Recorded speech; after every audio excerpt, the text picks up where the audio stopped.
Oke, kembali lagi ke channel Batara TV. Kali ini kita akan membahas materi yaitu trigonometri. Di materi trigonometri ini ada beberapa submateri yang akan kita bahas. Yang pertama itu perbandingan trigonometri, yang kedua fungsi trigonometri, yang ketiga persamaan trigonometri, dan yang keempat identitas trigonometri. Ya, sebelum kita masuk ke materinya, marilah kita sama-sama berdoa supaya wabah corona di negara kita Indonesia maupun di dunia itu segera berakhir ya, amin. Yang pertama, kita masuk ke ukuran sudut ya.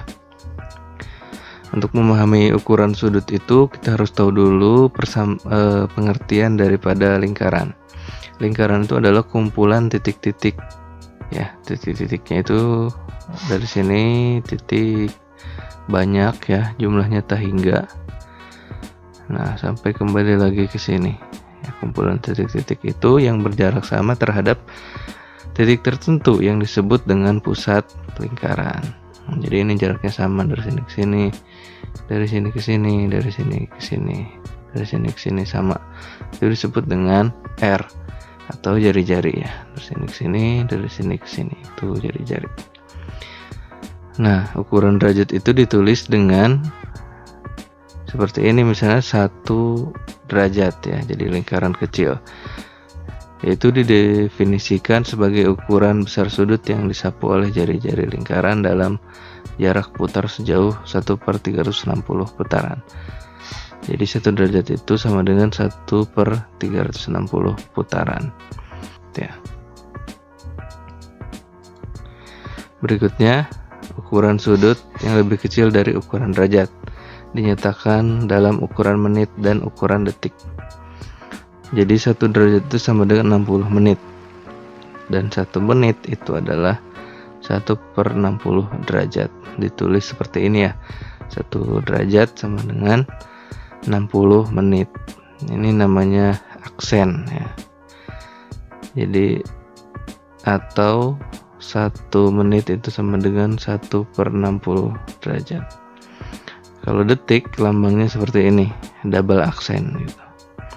Jadi 1 menit sama dengan 60 detik, kemudian 1 detik sama dengan 1/60 menit gitu. Sekarang ukuran sudut dalam radian. Radian itu apa? Nah, radian itu adalah besar sudut dari sini ke sini. Itu namanya 1 radian.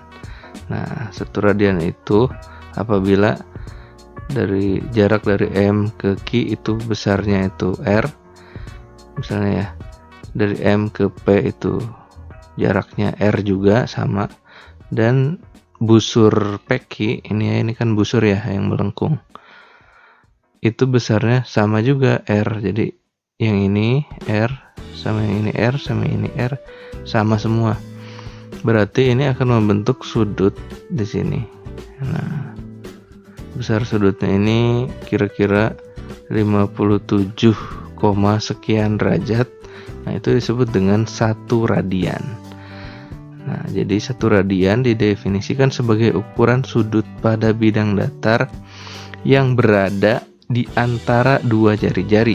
Nah, ini jari-jari ke-1, jari-jari kedua, dengan panjang busur sama dengan panjang jari-jari lingkaran. Nah, jadi busur yang ini pun harus sama gitu dengan ini panjangnya.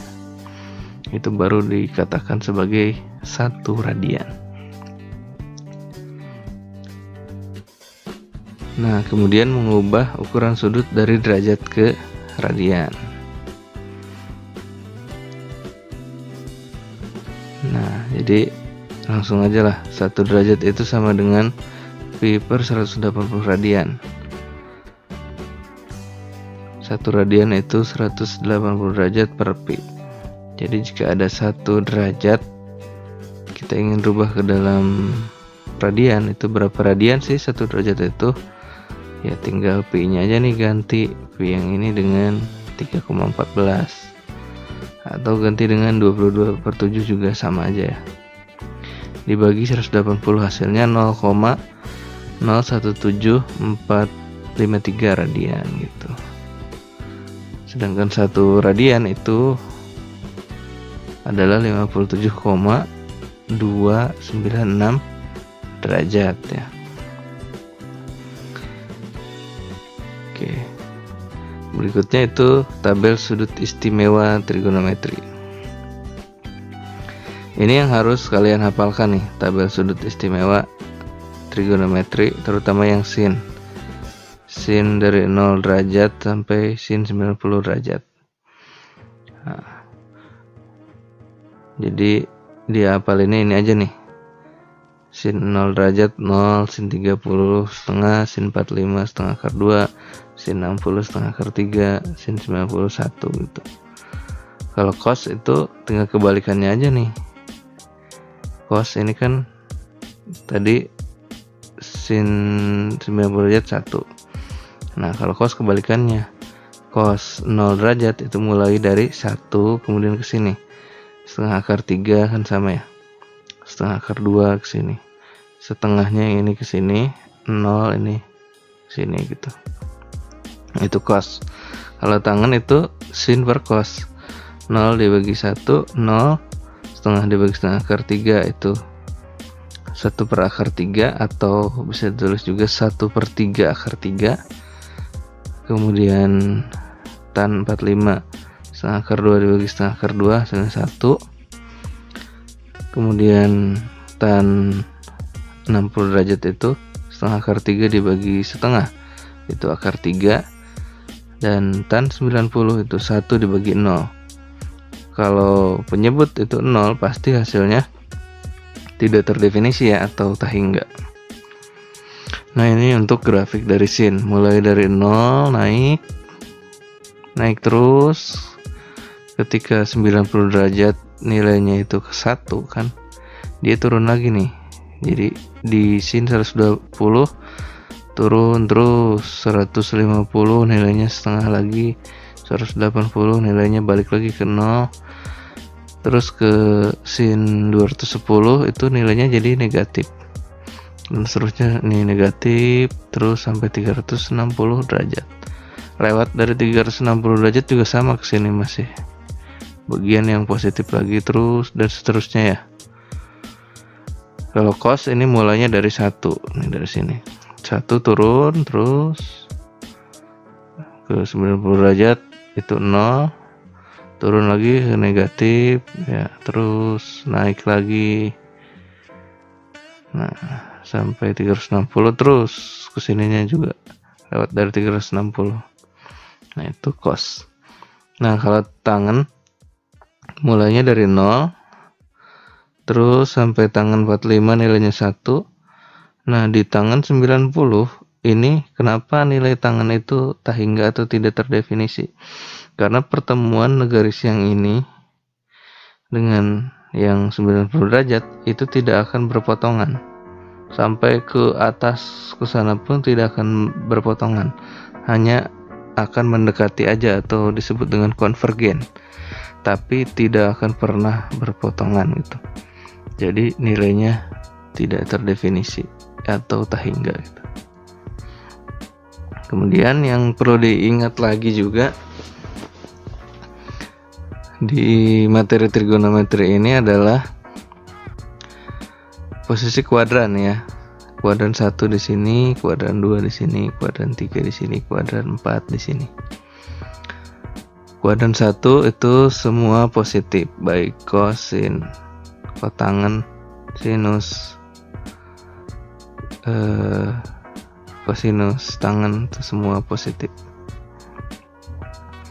Untuk memudahkan di sini saya tuliskan rumusnya, namanya rumus semanis sinta tanpa kosmetik ya. Maksudnya itu ini untuk kuadran 1, ini kuadran 2, kuadran 3, kuadran 4. Semanis kita ambil semnya aja, itu semua positif. Jadi di kuadran 1 itu semua positif, mau sin, mau cos, mau tangen. Kuadran 2 ada sinta.